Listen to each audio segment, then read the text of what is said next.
یه کمپرسور 100 تن ترین داریم، یه یونیت ساخته شده، این کمپرسور بروش قرار گرفته شده. از نزدیک نگاه میکنی لرزش بسیار زیادی داریم. دوما صدای بسیار زیادی و کمپرسور داره. فشار روغنمون مناسب هست اما صدا و لرزش زیاد هست. این میتونه از چه عواملی باشه؟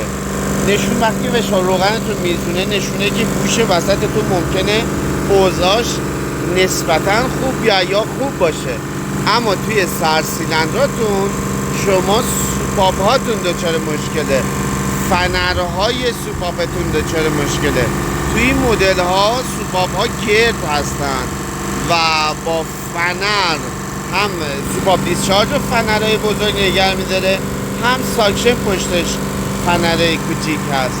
ممکنه اون قطعاتتون مشکل داشته باشه یا خوردگی گژنگ پین داشته باشید که این لرزش و صدا ایجاد میشه. فشار روغن کمپرسور 140 PSI هستش. فشار ساکشن رو میبینیم تقریبا نزدیک 100. پس فشار روغنمون 45 PSI هست، فشار خالص روغن کاری. اما از این طرف با مورد R22 فشار ساکشنمون خیلی بالا هست. این نشون دهنده چی هست؟ نشون دهنده این هستش که کمپرسور مکش نداره.